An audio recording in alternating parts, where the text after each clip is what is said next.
إن الحمد لله نحمده ونستعينه ونؤمن به ونتوكل عليه ونعوذ بالله من شرور أنفسنا ومن سيئات أعمالنا من يهده الله فلا مضل له ومن يضلل فلا هادي له أشهد أن لا إله إلا الله وحده لا شريك له وأشهد أن محمدا عبده ورسوله أرسله بالهدى ودين الحق ليظهره على الدين كله ولو كره المشركون اللهم صل على محمد وعلى آل محمد كما صليت على إبراهيم وعلى آل إبراهيم اللهم بارك على محمد وعلى آل محمد كما باركت على إبراهيم وعلى آل إبراهيم إنك حميد مجيد أعوذ بالله من الشيطان الرجيم يا أيها الذين آمنوا اتقوا الله حق تقاته ولا تموتن إلا وأنتم مسلمون أما بعد فإن أصدق الحديث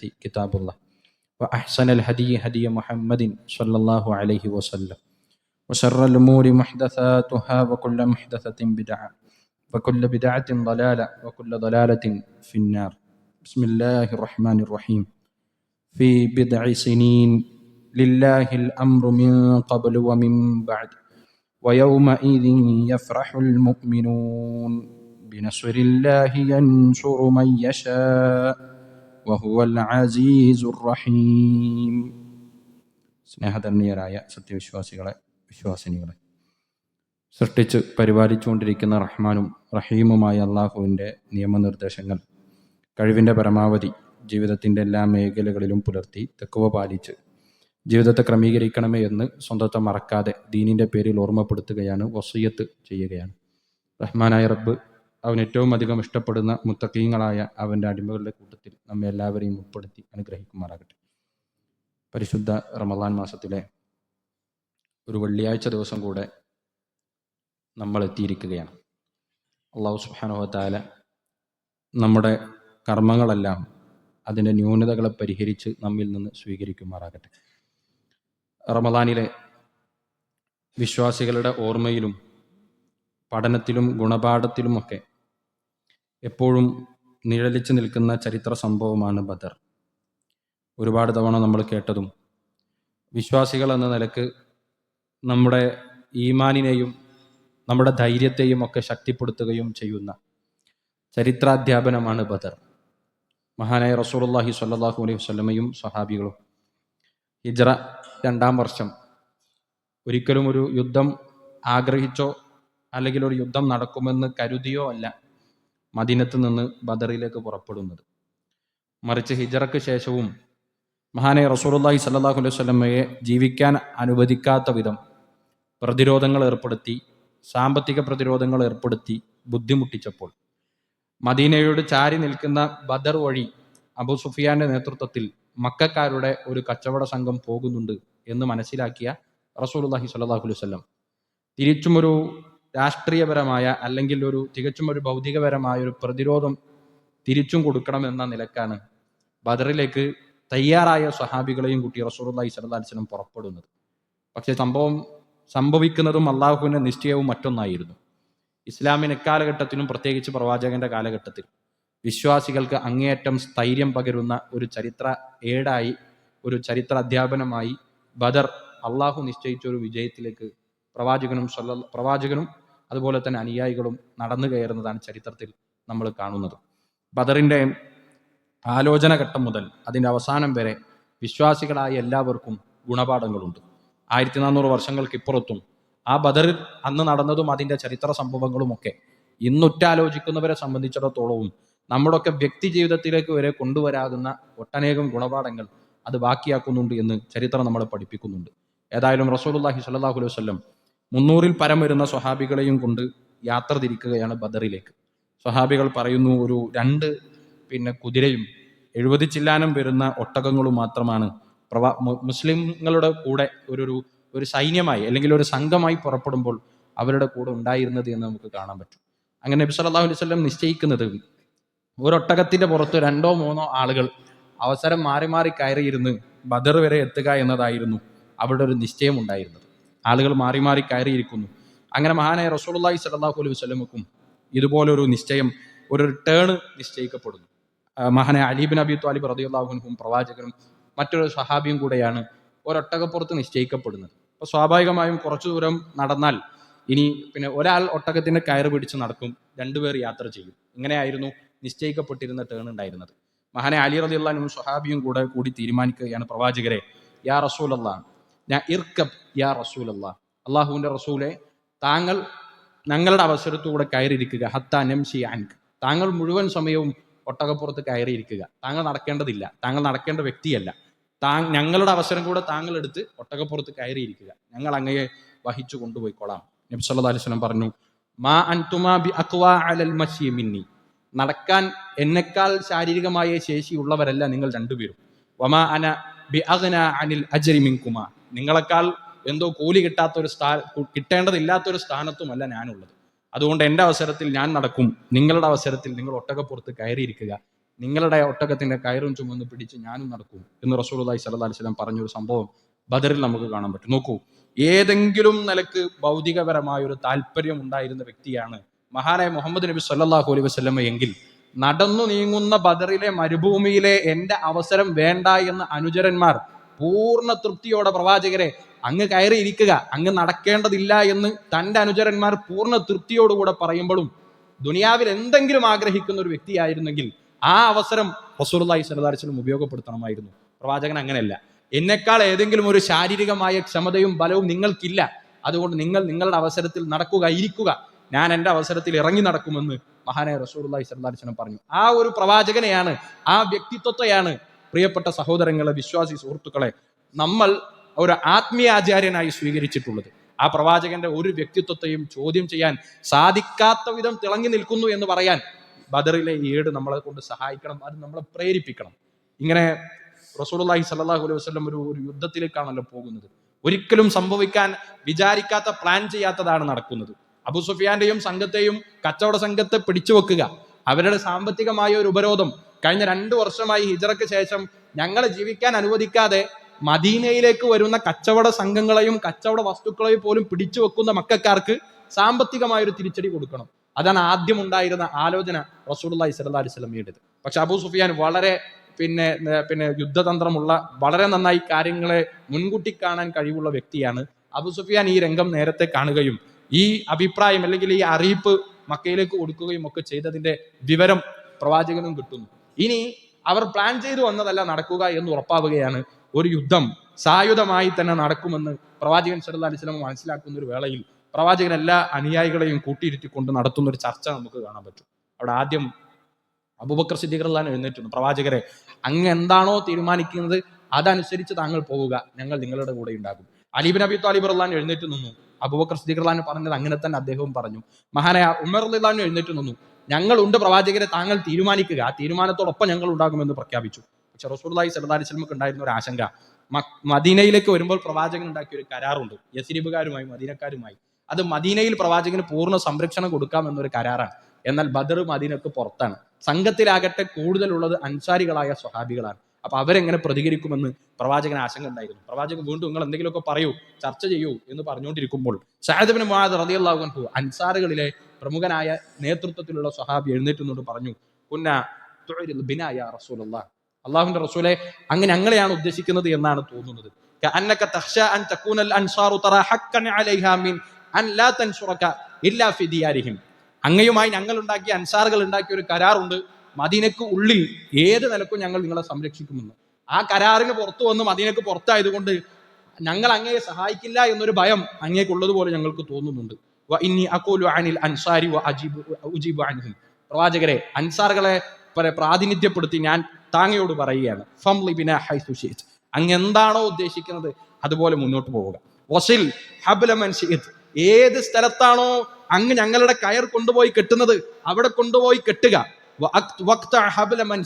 എവിടെയാണോ ഞങ്ങളെ വിച്ഛേദിച്ച് കളയണമെന്ന് അങ്ങ് തീരുമാനിക്കുന്നത് അങ്ങനെ അങ്ങ് പ്രവർത്തിച്ചു കൊള്ളുക.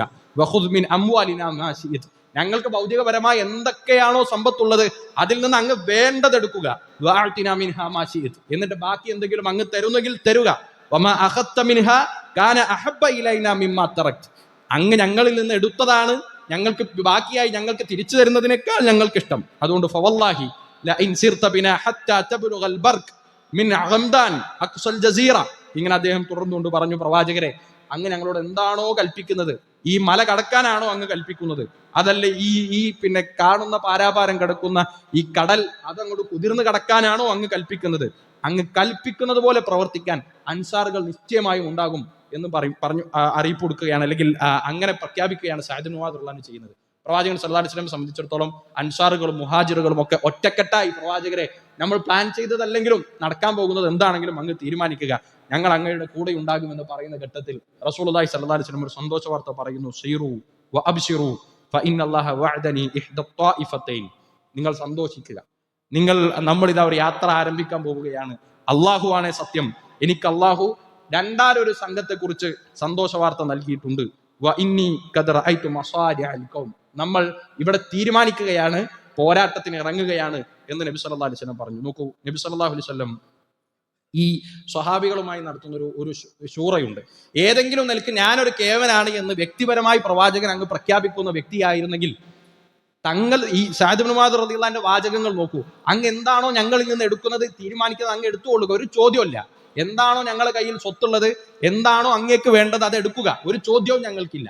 ബാക്കി എന്തെങ്കിലും തരുന്നെങ്കിൽ തരിക, ഞങ്ങൾക്കൊരു പരാതിയുമില്ല എന്ന് പ്രഖ്യാപിക്കാൻ തയ്യാറായി നിൽക്കുന്ന ഒരു സമൂഹത്തിന്റെ മുന്നിലാണ് റസൂലുള്ളാഹി സ്വല്ലല്ലാഹു അലൈഹി വസല്ലം പ്രയാസപ്പെട്ട്, അല്ലെങ്കിൽ എന്താണ് ഇവർ പ്രതികരിക്കുക എന്ന് പ്രയാസപ്പെട്ട ഒരു ശൂറക്ക് പ്രവാചകൻ ഒരു കളമൊരുക്കുന്നത്. ഇസ്ലാമിൽ ഒരു ശൂറയുടെ ഒരു ബർക്കത്ത് നിങ്ങൾ നോക്കൂ. വേറെയും ചരിത്രം നമുക്ക് കാണാം.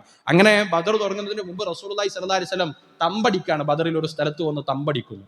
അപ്പോ സ്വഹാബികൾ ഒരാൾ എന്നിട്ട് എന്നോട് ചോദിക്കാണ്, പ്രവാചകരെ, ഇവിടെ തമ്പടിക്കണമെന്ന് അള്ളാഹു വഹി മുഖേന അറിയിച്ചത് കൊണ്ടാണോ നമ്മൾ ഇവിടെ തമ്പടിക്കുന്നത്, അതല്ല അങ്ങെടുത്തൊരു തീരുമാനമാണോ? പ്രവാചകൻ പറഞ്ഞു, അത് ഞാനെടുത്തൊരു തീരുമാനമാണ്, വേണമെങ്കിൽ മാറ്റാം, വഹി കൊണ്ട് സ്ഥിരപ്പെട്ട ഒന്നല്ല. അപ്പൊ ഈ സ്വഹാബി പറഞ്ഞു കൊടുക്കുകയാണ്, ഇവിടെ അല്ല നമ്മൾ നിൽക്കേണ്ടത്, മറുഭാഗത്ത് പോയി നിൽക്കണം. കാരണം നമുക്ക് പിന്നിലാണ് അരുവി ഉണ്ടാകേണ്ടത്. അപ്പൊ നമുക്ക് വെള്ളം കുടിക്കാം, ശത്രുക്കൾക്ക് വെള്ളം കിട്ടാതെ യുദ്ധഘട്ടത്തിൽ അവരെ പ്രതിരോധത്തിലാക്കാനും പറ്റും. അതുകൊണ്ട് ഇവിടെ അല്ല, മറ്റൊരു ഭാഗത്തേക്കാണ് നമ്മൾ നീങ്ങേണ്ടത് എന്ന് പറഞ്ഞു. ഒരു സഹാബി, സാധാരണക്കാരനായ ഒരു സഹാബി പറഞ്ഞ അഭിപ്രായം. റസൂലുള്ളാഹി സ്വല്ലല്ലാഹു അലൈഹി വസല്ലം അത് സ്വീകരിച്ചു. ബദറിൽ പിന്നെ അതിന്റെ ഗുണം നമ്മൾ കാണുന്നുണ്ട്.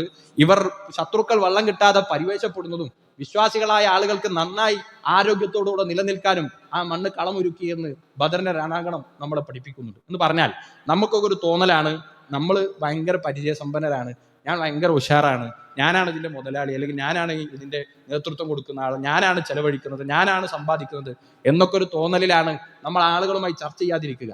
വഹി ലഭിക്കുന്ന റസൂലുള്ളാഹി സ്വല്ലല്ലാഹു അലൈഹി വസല്ലം ഒട്ടുമേ ആമ്പാദിക്കാതെ താഴേക്കിടയിൽ നിൽക്കുന്ന, തന്നെ വിശ്വസിക്കുന്ന എല്ലാവരോടും ശൂറ ചെയ്താണ് ബദറിലേക്ക് ഓരോ ഘട്ടവും പോകുന്നത് എന്ന് നമുക്ക് കാണാൻ പറ്റും. അങ്ങനെ റസൂലുള്ളാഹി സ്വല്ലല്ലാഹു അലൈഹി വസല്ലം ബദറിന്റെ ഒരു സൈന്യം ഒരുക്കുന്ന ഒരു ഘട്ടത്തിൽ വല്ലാത്തൊരു വൈകാരികമായ ചരിത്രമുണ്ട്. മഹാൻ നബി സല്ലല്ലാഹു അലൈഹി വസല്ലം യുസവ്വി അസ്സുഫൂഫ്, ഒരു വടി കൊണ്ട് നബി സല്ലല്ലാഹു അലൈഹി വസല്ലം ഓരോരുത്തരുടെയും സ്വഫുകൾ ഇങ്ങനെ ശരിയാക്കിക്കൊണ്ടിരിക്കുകയായിരുന്നു. അങ്ങനെ ശരിയാക്കിക്കൊണ്ടിരിക്കുമ്പോൾ സ്വഫിൽ നിന്ന് ഒരല്പം കാല് പിന്നോട്ട് നിൽക്കുന്ന സവാദ് റളിയല്ലാഹു അൻഹുവിനെ നബി സല്ലല്ലാഹു അലൈഹി വസല്ലം കണ്ടു. ഒരു കയ്യിലുള്ള കമ്പ് കൊണ്ട് ഒരല്പം തട്ടിക്കൊണ്ട് പറഞ്ഞു, ഇസ്തവിയ സവാദ്, സവാദ് നേരെ നിൽക്കൂ, ആ കാല് ചേർത്ത് സ്വഫിന്റെ കൂടെ നിൽക്കൂ. അതൊരു വല്ലാത്ത നിമിഷമാണ് സത്യത്തിൽ. ഇസ്ലാമിക സൈന്യം പോരാട്ടത്തിന് ഇറങ്ങുന്നതിന് മുമ്പ് സ്വഫ് കെട്ടി നിൽക്കുന്ന വളരെ മനോഹരമായ രംഗമുണ്ട്. അതിൽ നിന്ന് അല്പം പിന്നോട്ട് പോയ സവാദ് റളിയല്ലാഹു അൻഹുവിനെ കമ്പ് കൊണ്ട് ഒരല്പം തട്ടിക്കൊണ്ട് നബി സല്ലല്ലാഹു അലൈഹി വസല്ലം പറഞ്ഞു, താങ്കൾ ഒന്ന് കയറി നിന്ന് സ്വഫ് പൂർത്തിയാക്കണം. നബി സല്ലല്ലാഹു അലൈഹി വസല്ലമയോട് തിരിച്ച സവാദ് റളിയല്ലാഹു അൻഹു പറഞ്ഞു എന്നാണ്, യാ റസൂലല്ലാഹ് അഅ്ജഅ്തനി, പ്രവാചകരെ, അങ്ങ് ആ കമ്പ് കൊണ്ട് എന്നെ അടിച്ചു, എനിക്ക് വേദനപ്പെട്ടിട്ടുണ്ട്, അതുകൊണ്ട് എനിക്ക് ആ വേദനക്ക് എനിക്ക് പകരം അങ്ങോട്ടും അങ്ങയെ വേദനിപ്പിക്കണം, അപ്പോഴാണ് സമാസമമാവുക. നബി സല്ലല്ലാഹു അലൈഹി വസല്ലം മറുത്തൊന്നും പറഞ്ഞിട്ടില്ല. നബി സല്ലല്ലാഹു അലൈഹി വസല്ലം ആ വേദനക്ക് മറുപടി ചോദിക്കാൻ നിന്ന സവാദ് റളിയല്ലാഹു അൻഹുവിന് അതിനുള്ള രംഗം കാണിച്ചു കൊടുത്തു. അപ്പൊ അദ്ദേഹം പറഞ്ഞു, പോരാ, എന്നെ പിന്നെ വിവസ്ത്രനായി നിൽക്കുന്ന ഭാഗത്താണ് പ്രവാചകരെ അങ്ങനെ അടിച്ചത്, അതുകൊണ്ട് വസ്ത്രം നിൽക്കുന്ന ഭാഗത്ത് തിരിച്ചടിച്ചാൽ അതിന് പകരമാകില്ല, അതുകൊണ്ട് അങ്ങ് വസ്ത്രം ഒന്ന് ഉയർത്തി തരണം എന്ന് നബി സല്ലല്ലാഹു അലൈഹി വസല്ലമയോട് പറഞ്ഞു. ഫകശഫ സല്ലല്ലാഹു അലൈഹി വസല്ലം അൻ ബത്നി, പ്രവാചകൻ വയറ് കാണുമാർ അദ്ദേഹത്തിന്റെ വസ്ത്രം ഒന്ന് പൊന്തിച്ചു കൊടുത്തു. നബി സല്ലല്ലാഹു അലൈഹി വസല്ലമയോട് പിന്നെ ആ സ്വഹാബി കാണിക്കുന്ന രംഗത്തെക്കുറിച്ച് ചരിത്രത്തിൽ നമുക്ക് കാണാം. നബി സല്ലല്ലാഹു അലൈഹി വസല്ലമയുടെ ആ വയറ് അങ്ങ് കെട്ടിപ്പിടിച്ച് തുരുതുര ചുംബനങ്ങൾ വെക്കുന്ന മഹാനെ സവാദ് റളിയല്ലാഹു അൻഹു. പ്രവാചകൻ ചോദിച്ചു, മാ ഹംലക യാ ഹാദാ അലാ ഹാദാ, എന്താണ് ഇങ്ങനെ ചെയ്യാൻ താങ്കളെ പ്രേരിപ്പിച്ചത്? എന്തിനാണ് ഒരു പകരം ചോദിക്കാൻ ഒരു അവസരം തന്ന് മാന്യമായി അല്ലെങ്കിൽ നീതിയുക്തമായി നൽകേണ്ട ഒരു അവസരം ഞാൻ തന്നപ്പോൾ തുരുതുര ചുംബിക്കുന്ന സവാദ് റളിയല്ലാഹു അൻഹുവിനെ കണ്ട് മാ ഹംലക അലാ ഹാദാ, എന്താണ് ഇതിന് പ്രേരിപ്പിച്ചത്? അദ്ദേഹം പറഞ്ഞു, ഖദ് ഹളറ മാ തറ, അങ്ങ് കാണുന്നുണ്ടല്ലോ ആരൊക്കെയാണ് തിരിച്ച് വീട്ടിലേക്ക് പോവുക എന്നതിന് ഒരു നിശ്ചയവുമില്ല പ്രവാചകരെ. ഫഅറദ്തു അൻ യകൂന ആഖിറുൽ അഹ്ദി ബിക അയമുസ്സ ജൽദി ജൽദക്, എന്റെ അവസാനത്തെ ഒരു കെട്ടിപ്പിടുത്തം, എന്റെ ചർമ്മവും അങ്ങയുടെ ചർമ്മവും ചേർന്ന് നിൽക്കുന്നത് ആകാൻ ഞാൻ ആഗ്രഹിച്ചു. അതുകൊണ്ടാണ് പ്രവാചകരെ ഇങ്ങനൊരു ഒരു ആഗ്രഹം ഞാൻ പ്രകടിപ്പിച്ചത്. റസൂലുള്ളാഹി സ്വല്ലല്ലാഹു അലൈഹി വസല്ലം മഹാനായ സഅദ് ഇബ്നു മുആദ്, മഹാനായ സവാദ് റളിയല്ലാഹു അൻഹുവിന് വേണ്ടി പ്രാർത്ഥിച്ചു എന്നും അദ്ദേഹത്തെ പിന്നീട് കുറ്റമൊന്നും പറഞ്ഞില്ല എന്നും ചരിത്രത്തിൽ നമുക്ക് കാണാൻ പറ്റും. ഏതായാലും ഈ ഘട്ടം അടുക്കുന്നതിനനുസരിച്ച് ഖുറൈശികളായ ആളുകളും ഒരു സംഘമായി വരുന്നു. മറുഭാഗത്ത് വളരെ ചെറിയ സംഘം, ഒരു നിലക്കുമുള്ള ഭൗതിക സഹായങ്ങളില്ലാത്ത, പ്രതീക്ഷകളില്ലാത്ത ഒരു ചെറു സംഘം ഒരു പോരാട്ടത്തിന് വേണ്ടി നിൽക്കുമ്പോൾ എല്ലാ നിലക്കും വിശ്വാസത്തിൽ ഊന്നിയും പിന്നെ ആത്മവിശ്വാസം പ്രകടിപ്പിച്ചും ഒരു കൊച്ചു സംഘം പ്രവാചകന്റെ നേതൃത്വത്തിൽ, മറുഭാഗത്ത് അറുക്കുന്ന പിന്നെ ആടുമാടുകളുടെ എണ്ണത്തിന്റെ വിഷയത്തിലും കൊണ്ടുവന്ന ആളുകളുടെ എണ്ണത്തിന്റെ വിഷയത്തിലും ആഘോഷിക്കാൻ വേണ്ടി കൊണ്ടുവന്ന നർത്തകിമാരുടെ എണ്ണത്തിന്റെ വിഷയത്തിലുമൊക്കെ അഹങ്കരിക്കുന്ന ഒരു സംഘവും ഇവരാണ് പിന്നീട് ഏറ്റുമുട്ടുന്നത്. റസൂലുള്ളാഹി സ്വല്ലല്ലാഹു അലൈഹി വസല്ലം 3 ആളുകളെ നിയമിക്കുകയാണ്. ഒന്നാമതായി ദ്വന്ദ്വയുദ്ധത്തിലൂടെയാണ് അറബികൾ യുദ്ധം തുടങ്ങുക. ഓരോരുത്തരും നേരിട്ട് യുദ്ധം ചെയ്യും. അങ്ങനെ ദ്വന്ദ്വയുദ്ധത്തിന് വേണ്ടി റസൂലുള്ളാഹി സ്വല്ലല്ലാഹു അലൈഹി വസല്ലം 3 ആളുകളെ ഏൽപ്പിച്ചു. പ്രവാചകന്റെ ഒരു തീരുമാനപ്രകാരം എടുത്തത് 3 അൻസാറുകൾ പോരടിക്കണമെന്നാണ്. പക്ഷേ ഖുറൈശികൾ പറഞ്ഞു, അല്ല, ഞങ്ങളുടെ കുടുംബത്തിലുള്ള ആളുകളെയാണ് ഇവിടെ ആവശ്യം എന്ന് മറുത്തു പറഞ്ഞതിന്റെ അടിസ്ഥാനത്തിൽ അത് പുനർനിശ്ചയിക്കപ്പെടുകയും അലി റളിയല്ലാഹു അൻഹും ഹംസ റളിയല്ലാഹു അൻഹും ഒക്കെ അതിനുവേണ്ടി നിശ്ചയിക്കപ്പെടുകയും ചെയ്തു. ആദ്യഘട്ടത്തിൽ തന്നെ ഒരു നിലക്കും പിടികിട്ടാൻ കഴിയാതെ നിലംപരിശാകുന്ന ചരിത്രമാണ് പിന്നെ നമ്മൾ കണ്ടത്. അവിടെ നിന്ന് അങ്ങോട്ട് മഹാനെ റസൂലുള്ളാഹി സ്വല്ലല്ലാഹു അലൈഹി വസല്ലമയ്ക്ക് അള്ളാഹു എന്താണോ ഒരു വാഗ്ദാനമായി നൽകിയത്, ആ വാഗ്ദാനമായി നൽകിയതിനെ പുലരുന്ന രംഗം പിന്നെ ഈ ബദറിന്റെ അവസാനം വരെ നമ്മൾ കാണുന്നുണ്ട്. റസൂലുള്ളാഹി സ്വല്ലല്ലാഹു അലൈഹി വസല്ലം ഈ സ്വഹാബികൾക്കിടയിൽ ആവേശത്തോടു കൂടെ ഇറങ്ങി ഇങ്ങനെ പാടിയും പറഞ്ഞും പ്രോത്സാഹിപ്പിച്ചും ഒക്കെ നടക്കുന്ന ചരിത്രം നമുക്ക് കാണാൻ പറ്റും. നബി സ്വല്ലല്ലാഹു അലൈഹി വസല്ലം പറഞ്ഞു, ഖൂമു ഇലാ ജന്നത്തിൻ അർളുഹസ് സമാവാതു വൽ അർള്. ഇത് നബി സ്വല്ലല്ലാഹു അലൈഹി വസല്ലം പറഞ്ഞ വാചകങ്ങളിൽ ഒന്നായിരുന്നു. ഖൂമു, നിങ്ങൾ പ്രവർത്തിക്കൂ, നിങ്ങൾ ഇറങ്ങൂ, ഇലാ ജന്നത്തിൻ അർളുഹസ് സമാവാതു വൽ അർള്, ആകാശഭൂമിയോളം വിശാലമായി നിൽക്കുന്ന സ്വർഗത്തിനു വേണ്ടി നിങ്ങൾ ഇറങ്ങൂ എന്ന് പറഞ്ഞുകൊണ്ടേയിരുന്നു എന്നാണ്. അപ്പോഴാണ് ഉമൈർ ഇബ്നുൽ ഹുമാം അദ്ദേഹം തിരിച്ചു വന്നുകൊണ്ട് ചോദിച്ചു, അജന്നത്തുൻ അർളുഹസ് സമാവാതു വൽ അർള്, അള്ളാഹുവിന്റെ പ്രവാചകരെ, ഇവിടെ നിന്ന് നമ്മൾ തീരുമാനമായാൽ, മരണപ്പെട്ടാൽ, രക്തസാക്ഷിത്വം വഹിച്ചാൽ ആകാശഭൂമിയോളം വിശാലമായി നിൽക്കുന്ന സ്വർഗമാണോ വാഗ്ദാനം ചെയ്യപ്പെടുന്നത്? നബി സല്ലല്ലാഹു അലൈഹി വസല്ലം പറഞ്ഞു, അതെ, തീർച്ചയായും അങ്ങനെ തന്നെയാണ്. അപ്പോഴാണ് നമ്മൾ ചരിത്രത്തിൽ പലപ്പോഴും കേട്ടിട്ടുള്ള സംഭവം, വായിലുണ്ടായിരുന്ന ഒരു കാരക്കച്ചുള അത് ചവച്ചറക്കാനുള്ള സമയം, എനിക്ക് സ്വർഗത്തിലേക്ക് എത്താൻ താമസിക്കരുത് എന്ന് പറഞ്ഞ് ബഹിൻ എന്ന് പറഞ്ഞ ആ കാരക്കച്ചുള പുറത്തിട്ട് മഹാനെ ഉമർ റളിയല്ലാഹു അൻഹു ഇറങ്ങി പിന്നെ ജിഹാദ് നടത്തി എന്ന് നമുക്ക് കാണാൻ സാധിക്കുക. പ്രിയപ്പെട്ട സഹോദരങ്ങളെ, വസാരിഉ ഇലാ മഗ്ഫിറത്തിൻ മിർ റബ്ബിക്കും വജന്നത്തിൻ അർളുഹസ് സമാവാതു വൽ അർള് ഉഇദ്ദത് ലിൽ മുത്തഖീൻ എന്ന ആയത്ത് കൊണ്ട് ഉത്ബോധനം നടത്തപ്പെട്ടവരാണ് നമ്മളെല്ലാവരും. പരിശുദ്ധ ഖുർആൻ 2 സ്ഥലങ്ങളിൽ വസാരിഉ, നിങ്ങൾ ധൃതിപ്പെട്ടു പോവുക, വസാബിഖു, നിങ്ങൾ മത്സരിച്ച് മുന്നേറുക എന്ന ആഹ്വാനം നടത്തുന്നുണ്ട് നമ്മളോടെല്ലാവരോടും. ഉമൈർ റളിയല്ലാഹു അൻഹുവിനോട് നബി സല്ലല്ലാഹു അലൈഹി വസല്ലം പറഞ്ഞ വാചകം അങ്ങനെ തന്നെ പറയപ്പെട്ടവരാണ് നമ്മൾ. നോക്കൂ, നമുക്കൊരു ഒരു നേരത്തെ ക്ഷമ കൊണ്ടെങ്കിലും, ഒരു നേരത്തെ പ്രയത്നം കൊണ്ടെങ്കിലും, ഒരു നേരത്തെ ഉറക്കൊഴിച്ചുകൊണ്ടെങ്കിലും, ഒരു നേരത്തെ നമ്മുടെ ആഗ്രഹത്തെ അടക്കി വെച്ചുകൊണ്ടെങ്കിലും ആ സ്വർഗത്തിന് വേണ്ടി മുന്നോട്ട് പോകാൻ സാധിച്ചിട്ടുണ്ടോ എന്ന് ഇവിടെ നമ്മൾ പരിശോധിക്കേണ്ട കാര്യമാണ്. മഹദിയായ ഉമ്മു ഹാരിസ റളിയല്ലാഹു അൻഹ നബി സല്ലല്ലാഹു അലൈഹി വസല്ലമയുടെ അരികിൽ വന്നുകൊണ്ട് ചോദിക്കാൻ, പ്രവാചകരെ, എൻ്റെ മകൻ ഹാരിസ താങ്കളുടെ കൂടെ ഉണ്ടായിരുന്നു, എന്താണ് അവരുടെ അവസ്ഥയൊന്ന് പറഞ്ഞു തരാമോ? രക്തസാക്ഷിത്വം വഹിച്ചിട്ടുണ്ട് എന്ന് പറഞ്ഞാൽ, പ്രവാചകൻ സല്ലല്ലാഹു അലൈഹി വസല്ലം മദീനയിൽ നിന്ന് ബദറിലേക്ക് പുറപ്പെടുമ്പോൾ ആ സംഘത്തിന്റെ ഭാഗമായി ഉണ്ടായിരുന്ന തന്റെ മകൻ ഹാരിസ മടങ്ങി വന്നിട്ടില്ല. രക്തസാക്ഷിത്വം വഹിച്ചിട്ടുണ്ട് എന്ന് ഉറപ്പാണ്. പക്ഷേ അപ്പോഴും ഒരു ശങ്കയാണ്, എന്തായിരിക്കും അവസാനം? അവർ അള്ളാഹുവിന്റെ പ്രവാചകൻ സല്ലല്ലാഹു അലൈഹി വസല്ലമയോട് ചോദിക്കാണ്, അഖ്ബിർനി അൻ ഹാരിസ, പ്രവാചകരെ, ഹാരിസയുടെ ഇപ്പോഴത്തെ അവസ്ഥയെക്കുറിച്ചൊന്ന് പറഞ്ഞു തരണം. ഫഇൻ കാന ഫിൽ ജന്നത്തി സബർതു, സ്വർഗമാണെന്ന് അറിഞ്ഞാൽ പിന്നെ എനിക്ക് സമാധാനമാണ്, ഞാൻ ക്ഷമിച്ചോളാം, എൻ്റെ മകൻ പോയതിൽ പിന്നെ എനിക്ക് പ്രയാസങ്ങളില്ല. അതല്ലെങ്കിൽ അതൊരു വല്ലാത്ത വിഷമാണ് എന്ന് ഹാരിസ റളിയല്ലാഹു അൻഹു പറഞ്ഞപ്പോൾ നബി സല്ലല്ലാഹു അലൈഹി വസല്ലം തിരിച്ചു പറഞ്ഞു, യാ ഉമ്മ ഹാരിസ ഇന്നഹാ ജിനാനുൻ ഫിൽ ജന്ന, തീർച്ചയായും സ്വർഗത്തിൽ പൂന്തോപ്പുകളുണ്ട്. ആ പൂന്തോപ്പുകളിൽ ഇന്ന ഇബ്നക അസ്വാബകൽ ഫിർദൗസൽ അഅല, താങ്കളുടെ മകന് ഏറ്റവും ഉന്നതമായ സ്വർഗത്തിലെ പൂന്തോപ്പുകളിൽ ഏറ്റവും ഉന്നതമായ ഫിർദൗസാണ് അള്ളാഹു നൽകിയിട്ടുള്ളത് എന്ന് മറുപടി പറയാനുണ്ടായത്. ഇവിടെ കൂടിയിരിക്കുന്ന രക്ഷിതാക്കളില്ലേ, ഉമ്മമാരില്ലേ, പ്രിയപ്പെട്ട സഹോദരിമാരെ, സഹോദരന്മാരെ, നമ്മൾ ചിന്തിച്ചു നോക്കൂ, നമ്മുടെ മക്കളെ കുറിച്ച് ഇങ്ങനത്തെ ഒരു ആശങ്ക നമുക്കുണ്ടോ? എന്തൊക്കെ പ്രയാസത്തിലേക്ക് ചെന്ന് പെട്ടാലും, എന്തൊക്കെ നഷ്ടപ്പെട്ടാലും, എവിടെയൊക്കെ എന്തൊക്കെ ഏൽക്കേണ്ടി വന്നാലും ഏറ്റവും അവസാനം മരവിച്ച് നിൽക്കുന്ന അവരുടെ മയ്യത്തിനരികിൽ നിന്ന് സമാധാനപ്പെടാൻ നമുക്ക് പറ്റുമോ? ഇത് സ്വർഗത്തിലേക്കുള്ള എന്റെ വിഭവമാണ്, എങ്കിൽ എനിക്ക് സമാധാനിക്കാം എന്ന് ഉമ്മു ഹാരിസ റളിയല്ലാഹു അൻഹ പറഞ്ഞതുപോലെ ഒരു നർച്ചർ ചെയ്ത് വളർത്താൻ പ്രിയപ്പെട്ട സഹോദരിമാരെ, സഹോദരങ്ങളെ, നമ്മുടെ മക്കളെ കുറിച്ച് അങ്ങനെ പറയാൻ നമുക്ക് സാധിക്കുമോ എന്ന് നമ്മൾ ചിന്തിക്കണം. മഹാനായ അബൂബക്കർ റളിയല്ലാഹു അൻഹുവിന്റെ മകൻ അബ്ദുറഹ്മാൻ ഇബ്നു അബീബക്കർ, അദ്ദേഹം ബദറിനൊക്കെ ശേഷമാണ് ഇസ്ലാം സ്വീകരിക്കുന്നത്. റസൂലുള്ളാഹി സ്വല്ലല്ലാഹു അലൈഹി വസല്ലം ഈ അബൂബക്കർ റളിയല്ലാഹു അൻഹുവിന്റെ അടുത്ത് വന്നിട്ട് അദ്ദേഹം പറയാണ്, ബദറിൽ ഖുറൈശികളുടെ കൂട്ടത്തിൽ സൈന്യത്തിന്റെ ഭാഗമായി വന്നിരുന്ന അബ്ദുറഹ്മാൻ ഇബ്നു അബീബക്കർ അദ്ദേഹം പറയാണ്, ഞാൻ എങ്ങാനും അങ്ങയെ കണ്ടിരുന്നുവെങ്കിൽ, ബദറിൽ വെച്ച് ഉപ്പയായ അബൂബക്കർ സിദ്ദീഖ് താങ്കളെ ശത്രു സൈന്യത്തിന്റെ ഭാഗമായി ഞാൻ കണ്ടിരുന്നുവെങ്കിൽ ഞാൻ എൻ്റെ കൈകൾ പിന്നോട്ട് വലിക്കുമായിരുന്നു. എൻ്റെ ഉപ്പയാണ്, ഞാൻ കൊല്ലാതെ വിടുമായിരുന്നു, ഞാൻ അങ്ങയെ ഒരു പരിക്കും ഏൽപ്പിക്കുമായിരുന്നില്ല ബദറിൽ വെച്ച് എന്ന് അബൂബക്കർ സിദ്ദീഖ് റളിയല്ലാഹു തിരിച്ചു പറഞ്ഞു. അപ്പൊ അബൂബക്കർ സിദ്ദീഖ് റളിയല്ലാഹു തിരിച്ചു പറയുന്നത്, അമാ ഇന്നി ലൗ റഅയ്തുക, ഇനി എന്റെ കാര്യം ഞാൻ പറയാം, ലൗ റഅയ്തുക വഖ്തഇദിൻ ലഖതൽതുക, ബദറിന്റെ രണാങ്കണത്തിൽ എങ്ങാനും എന്റെ മകനായി നിന്നെ ഞാൻ കണ്ടിരുന്നുവെങ്കിൽ ലഖതൽതുക, ഞാൻ നിന്നെ കൊല്ലുക തന്നെ ചെയ്യുമായിരുന്നു.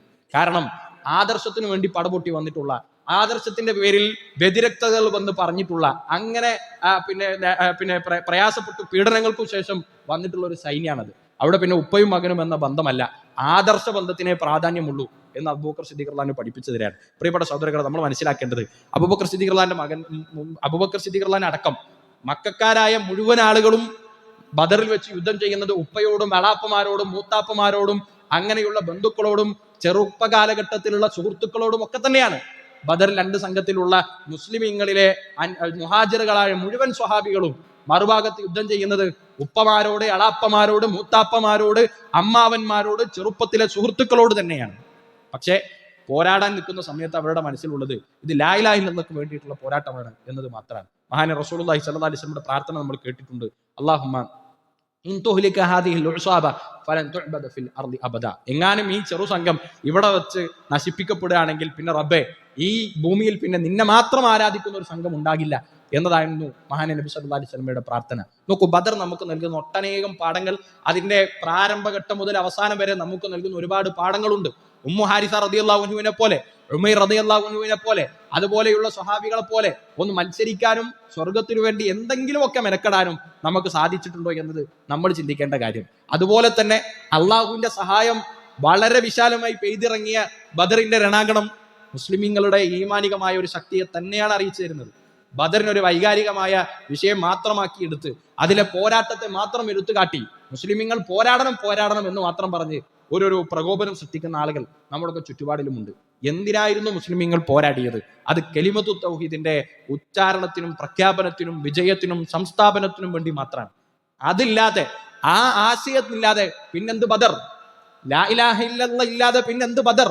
സൃഷ്ടിക്കുകയും പരിപാലിക്കുകയും ചെയ്ത അള്ളാഹുവിന്റെ മുന്നിൽ മാത്രമേ കീഴൊതുങ്ങൂ എന്ന് പ്രഖ്യാപിക്കുന്ന ആദർശത്തിന്റെ ഉജ്ജ്വലമായ ഓർമ്മകളില്ലാത്ത എന്ത് ബദർ? അതെല്ലാം ബലി കഴിച്ച് ബദരീങ്ങൾ എന്തിനു വേണ്ടിയാണോ മഹാനായ അബൂബക്കർ സിദ്ദീഖ് റളിയല്ലാഹുവിന്റെ മനസ്സിൽ ചെറുപ്പം മുതൽ അബ്ദുറഹ്മാൻ ബിൻ അബീബക്കറിനെ വളർത്തിയതും വളർന്നു വന്ന വലിപ്പവും ഓർമ്മയും മകനെന്ന നിലക്കുള്ള എല്ലാ നിലക്കുള്ള വാത്സല്യങ്ങളും ഉണ്ടാകുമ്പോൾ തന്നെ യുദ്ധക്കളത്തിൽ കണ്ടിരുന്നുവെങ്കിൽ എന്റെ വാൾ നിന്റെ തലപ്പത്തിൽ വീഴുമായിരുന്നു എന്ന് പ്രഖ്യാപിക്കാൻ അബൂബക്കർ സിദ്ദീഖ് റളിയല്ലാഹു അൻഹുവിനെ പോലെ പ്രവാചകന്റെ കൂടെ അണിനിരുന്ന 313 സ്വഹാബികളും അവരുടെ മനസ്സിൽ ഈ വികാരം ഉണ്ടാവുന്നത് എങ്ങനെയാണ്? സൃഷ്ടിച്ച സൃഷ്ടാവിനേക്കാൾ മേലെയല്ല ഒന്നുമെന്ന ഉറച്ച വിശ്വാസത്തിന്റെ പുറത്താണ്. അപ്പോഴാണ് ബദർ ആഘോഷിക്കുന്ന, ബദർ ആഗ്രഹിക്കുന്ന, അല്ലെങ്കിൽ ബദറിനെ അനുസ്മരിക്കുന്ന ആളുകൾ റസൂലുള്ളാഹി സ്വല്ലല്ലാഹു അലൈഹി വസല്ലം ബദരീങ്ങളും എന്തൊരാവശ്യത്തിനാണോ സൈന്യത്തിന്റെ ഭാഗമായി തന്റെ മൂത്താപ്പമാരോടും എളാപ്പമാരോടും രക്തബന്ധമുള്ളവരോടും ഒക്കെ ഏറ്റുമുട്ടിയത്, അതേ ആദർശത്തിന്റെ നേർവിപരീതം പ്രഖ്യാപിക്കാനും ആഘോഷിക്കാനും ബദർ ഒരു കാരണമാക്കി എടുക്കുന്നത്. ബദറിലെ മുഴുവൻ സ്വഹാബികളും അവർ മുഴുവൻ ഘട്ടങ്ങളിലും അള്ളാഹുവിൽ മാത്രമാണ് പ്രതീക്ഷ അർപ്പിച്ചത്. ബദറിലെ വ്യത്യസ്തങ്ങളായ ഘട്ടങ്ങളിൽ റസൂലുള്ളാഹി സ്വല്ലല്ലാഹു അലൈഹി വസല്ലം നടത്തുന്ന പ്രാർത്ഥനയുണ്ട്. അതിൽ അള്ളാഹു അല്ലാത്ത ഒരാളോടുമുള്ള തേട്ടമില്ല. ഇബ്രാഹിം നബിയോടുള്ള തേട്ടമില്ല, ഇസ്മായിൽ നബിയോടുള്ള തേട്ടമില്ല. ആദം നബി മുതൽ ഇങ്ങോട്ടുള്ള ഒറ്റ മഹാന്മാരായ മുൻകഴിഞ്ഞു പോയ പ്രവാചകന്മാരെയും വിളിച്ചുള്ള തേട്ടമില്ല. പോട്ടെ, പ്രവാചകന്റെ കൂടെ അണിനിരന്ന പ്രവാചകന്റെ സ്വഹാബികൾ ആരെങ്കിലും ഒരാൾ പ്രവാചകന്റെ ഒരു കറാമത്ത് കൊണ്ടും മറ്റുമൊക്കെ അള്ളാഹുവിനോട് ആ ഘട്ടത്തിൽ ചോദിക്കുക, അല്ലെങ്കിൽ അങ്ങനെ ഒരു രംഗമില്ല. എല്ലാവരും ഒറ്റക്കെട്ടായി അള്ളാഹുവിനോട് ചോദിക്കുന്നത് നീ മാത്രമാണ് ഞങ്ങളെ സഹായിക്കാനുള്ളത് എന്ന ആദർശത്തിന്റെ പേരിലാണ്. അത് ബലി കഴിപ്പിച്ച് മഹാനായ ബദരീങ്ങളോട് നേർക്ക് നേരെ നമ്മുടെ കാര്യങ്ങൾ വിളിച്ചു പറയുന്നവർ ലാത്തയോടും മുസ്സയോടും പ്രാർത്ഥിക്കണം റബ്ബിന് പുറമെ എന്ന് പറഞ്ഞ് കച്ചകെട്ടി വന്ന ബദരീങ്ങൾ, പിന്നെ ബദറിലെ മക്കാ മുശ്രിക്കുകളും അത് പാടില്ല എന്ന് പ്രഖ്യാപിച്ചു വന്ന ബദറിലെ മുസ്ലിമീങ്ങളായ ബദരീങ്ങളും തമ്മിലുള്ള വ്യത്യാസം എന്താണോ ആ വ്യത്യാസത്തെ ഉൾക്കൊള്ളാതെ, അത് പഠിക്കാതെ, അത് പിന്നെ പ്രായോഗികവൽക്കരിക്കാതെ ഒരു വിശ്വാസിയെ സംബന്ധിച്ച് ഒരു ബദറിന്റെ അനുസ്മരണമില്ല എന്ന് നമ്മൾ മനസ്സിലാക്കണം. അത് ബദരീങ്ങളോട് നമ്മൾ ചെയ്യുന്ന ഏറ്റവും ക്രൂരമായ വിനോദമായിരിക്കും എന്നതിൽ തർക്കമില്ല. കാരണം നേരത്തെ പറഞ്ഞതുപോലെ സ്വന്തം മക്കളും രക്തബന്ധത്തിലും ഉള്ളവരൊക്കെ മറുഭാഗത്ത് നിൽക്കുമ്പോഴും അവർക്ക് നിശ്ചയദാർഢ്യത്തോടുകൂടെ പോരാടാൻ കൊടുത്ത ആദർശത്തിന്റെ അഭിമാനം അത് ലാ ഇലാഹ ഇല്ലല്ലയാണ്. അള്ളാഹു അല്ലാത്ത ഒരാളോടും വിളിച്ച് പ്രാർത്ഥിക്കാൻ പാടില്ല. നമ്മുടെ കാര്യങ്ങൾ അത് അറിയാനും കേൾക്കാനും അതിലെന്തെങ്കിലും ഇടപെടാനും ആർക്കെങ്കിലും കഴിയുമെങ്കിൽ അത് അള്ളാഹുവിന് മാത്രമാണെന്ന തൗഹീദിന്റെ ഉറച്ച ആദർശമാണ്. അത് പരികൽപ്പിച്ചുകൊണ്ട് ഒരു ബദറിനെ കുറിച്ച് നമ്മൾ ചിന്തിക്കാൻ പാടില്ല. അത് ബദരിങ്ങളോടുള്ള നന്ദികേടായിരിക്കുമെന്ന് നമ്മൾ ഓർക്കണം. റഹ്മാനായ റബ്ബ് അവരൊക്കെ നടന്ന അതേ വഴിയിൽ ആദർശപരമായി നടക്കാൻ, അവർ നമുക്ക് നൽകുന്ന ഗുണപാഠങ്ങൾ ഉൾക്കൊണ്ടുകൊണ്ട് മുന്നോട്ട് പോകാൻ എല്ലാവർക്കും തൗഫീഖ് നൽകി അനുഗ്രഹിക്കുമാറാകട്ടെ.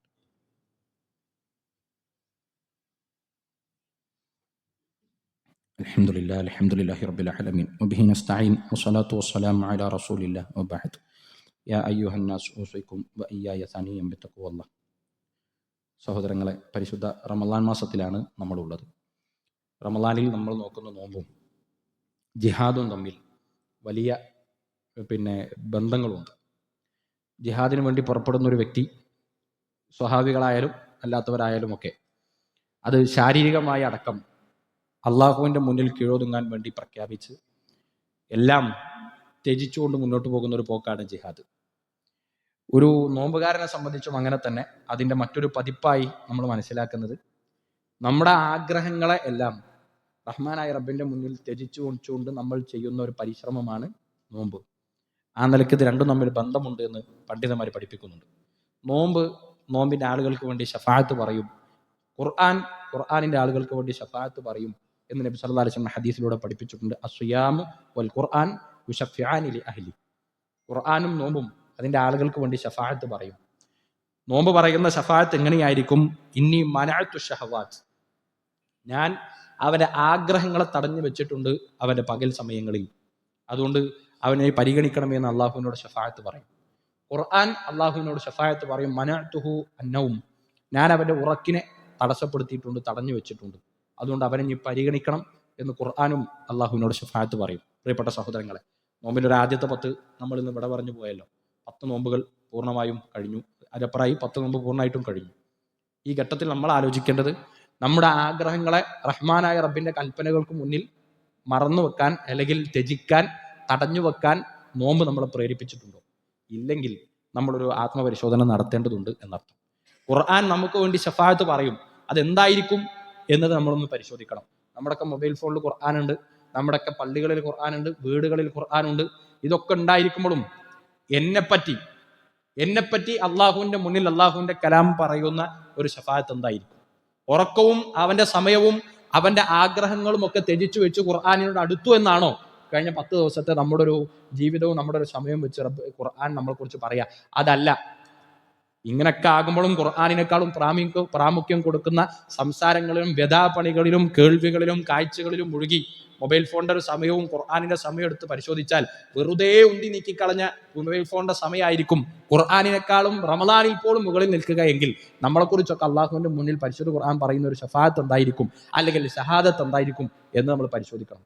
നബി സല്ലല്ലാഹു അലൈഹി വസല്ലം പറഞ്ഞു, ഖുർആൻ ഒന്നുകിൽ നമുക്ക് വേണ്ടി സാക്ഷി പറയും, അല്ലെങ്കിൽ നമുക്കെതിരായി സാക്ഷി പറയും. സഹോദരങ്ങളെ, നമ്മൾ ആലോചിക്കേണ്ടത്, നമ്മുടെ ഇന്ന് വരെയുള്ള ഒരു നടപ്പനുസരിച്ച് ഖുർആൻ സാക്ഷി പറയുക നമുക്ക് വേണ്ടിയായിരിക്കുമോ, അതല്ല നമുക്കെതിരായിരിക്കുമോ? നമ്മുടെ സമയവും നമ്മുടെ ആഗ്രഹവും ഒക്കെ കഴിഞ്ഞ്, എല്ലാ പരിപാടിയും കഴിഞ്ഞ്, എല്ലാ തിരക്കും കഴിഞ്ഞ് അല്ല ഖുർആനെ പരിഗണിക്കേണ്ടത്. നമ്മുടെ നോമ്പ് ഈ കഴിഞ്ഞ 10 ദിവസം ഇങ്ങനെ കടന്നുപോയതിൻ്റെ ഇടയിൽ നമ്മുടെ ആഗ്രഹങ്ങളൊക്കെ ശമിപ്പിച്ചു വെക്കാനും നമ്മുടെ തോന്നിവാസങ്ങളെ ഇല്ലായ്മ ചെയ്യാനും ഈ നോമ്പ് കൊണ്ട് കുറേശ്ശെ കഴിഞ്ഞ 10 ദിവസം കൊണ്ട് നേടിയെടുക്കേണ്ട ഒരു തെക്കുവ നേടിയെടുത്ത് അള്ളാഹുവിന്റെ മുന്നിൽ കരഞ്ഞ് ഞാൻ പ്രാർത്ഥിച്ചാൽ റബ്ബ് ആ പ്രാർത്ഥന തടയാത്ത വിധം അടുക്കാൻ നോമ്പ് കൊണ്ട് നമുക്ക് സാധിച്ചിട്ടുണ്ടോ എന്ന് നമ്മൾ പരിശോധിക്കണം. ഇല്ലെങ്കിൽ നമ്മൾ നഷ്ടക്കാരാണ്. വീണ്ടും ഓർമ്മിപ്പിക്കുകയാണ്, എത്ര നോമ്പുകാരാണ് നോമ്പ് കൊണ്ട് പെശപ്പല്ലാതെ ഒന്നും കിട്ടാത്തവർ, എത്ര നിസ്കരിക്കുന്നവരാണ് ആ സമയത്തെ ഉറക്കും മറ്റു വ്യവഹാരങ്ങളും ഒഴിഞ്ഞുപോയി എന്നല്ലാതെ ഒന്നും നേടാത്തവർ. സഹോദരങ്ങളെ, ആ നഷ്ടക്കാരിൽ നമ്മൾ ഉൾപ്പെടാതിരിക്കാൻ നന്നായി പണിയെടുക്കണം, പ്രാർത്ഥിക്കണം എന്ന് ഓർമ്മപ്പെടുത്തുകയാണ്. എല്ലാ നിലക്കും ലഭിക്കുന്ന അവസരങ്ങളെ നന്നായി ഉപയോഗപ്പെടുത്താൻ വേണ്ടി പരിശ്രമിക്കുക. ഈ റമദാൻ കഴിയുമ്പോഴേക്കും ഒരു ഖത്തമെങ്കിലും ഖുർആൻ ഓതി തീർക്കാൻ കഴിയാതെ പോയാൽ നമ്മളൊക്കെ വാവിട്ട് കരയാൻ മാത്രം വലിയ നഷ്ടക്കാരായിരിക്കും. ഇതൊക്കെ നന്നാക്കി എടുക്കാൻ കഴിയാതെ പെരുന്നാളിന്റെ ദിവസം ഒരു പുതുവസ്ത്രം ധരിക്കുന്നത് കൊണ്ട് എങ്ങനെയാണ് നോമ്പുകാരന് ആ സന്തോഷം ലഭിക്കുക? ഇതാണ് നോമ്പുകാരന്റെ സന്തോഷം. ഖുർആൻ ഓതിയും നിസ്കരിച്ചും നിസ്കരിച്ചും കരഞ്ഞു പറഞ്ഞും തൗബ നടത്തിയും അള്ളാഹുവിന്റെ മാർഗത്തിൽ കുറച്ചൊക്കെ അധികം സമ്പത്ത് ചെലവഴിച്ചും ആ അടുപ്പം ബോധ്യപ്പെട്ട് അനുഭവപ്പെട്ട് റമദാൻ പൂർത്തിയാക്കിയാണ് പെരുന്നാളിന്റെ സന്തോഷം ഒരു വിശ്വാസി അനുഭവിക്കേണ്ടത്. ഇതൊന്നുമില്ലാതെ ഭൗതികപരമായ വ്യവഹാരങ്ങളിൽ മാത്രം നമ്മുടെ നോമ്പും നമ്മുടെ ആരാധനാ കർമ്മങ്ങളൊക്കെ ഒതുങ്ങി പോകുന്നുണ്ടോ എന്ന് നന്നായി നമ്മൾ പരിശോധനയ്ക്ക് വിധേയമാക്കണം എന്ന് ഓർമ്മപ്പെടുത്തുകയാണ്. സഹോദരങ്ങളെ, ഇന്ന് നമ്മുടെ പള്ളിയിൽ എടുക്കുന്ന കളക്ഷൻ കഴിഞ്ഞ ഖുതുബയിൽ സൂചിപ്പിച്ചതുപോലെ ജാമിഅ അൽ ഹിന്ദ് എന്ന് പറയുന്ന ഒരു വൈജ്ഞാനിക സ്ഥാപനത്തിന് വേണ്ടിയിട്ടുള്ളതാണ്. കഴിഞ്ഞൊരു പതിറ്റാണ്ടിലേറെയായി നമ്മുടെ നാട്ടിൽ വളരെ വ്യവസ്ഥാപിതമായി പ്രവർത്തിച്ചുകൊണ്ടിരിക്കുന്ന ഒരു മതസ്ഥാപനം എന്ന നിലയ്ക്ക്, ഒരു വിജ്ഞാന സ്ഥാപനം എന്ന നിലയ്ക്ക് ഒരുപാട് വിദ്യാർത്ഥികളെ വാർത്തെടുക്കുകയും പ്രബോധകരെ വാർത്തെടുക്കുകയും കേരളത്തിന്റെ വ്യത്യസ്തങ്ങളായ ഭാഗങ്ങളിൽ നിരീശ്വരവാദത്തിനെതിരെയും ഈ ഹുറാഫാത്തുകൾക്കെതിരെയും തൗഹീദിനും ശിർക്കിനെതിരെയും തൗഹീദിന്റെ സ്ഥാപനത്തിന് വേണ്ടിയും ഒക്കെ പരിശ്രമിക്കുന്ന ഒരു പറ്റം വിദ്യാർത്ഥികളെ വാർത്തെടുക്കാൻ തീർച്ചയായും ജാമിഅ അൽ ഹിന്ദിന് സാധിച്ചിട്ടുണ്ട്. നമ്മുടെ കേരളത്തിലെ ഒരു ഭൂപടത്തിൽ കഴിഞ്ഞ കാലഘട്ടങ്ങളിൽ നമ്മൾ അപേക്ഷിച്ച് നോക്കുമ്പോൾ ഒരു ബുക്ക് മാർക്ക്, ഒരു അടയാളപ്പെടുത്തൽ തീർച്ചയായും ആ സ്ഥാപനത്തിൽ നിർവഹിക്കാൻ സാധിച്ചിട്ടുണ്ട്.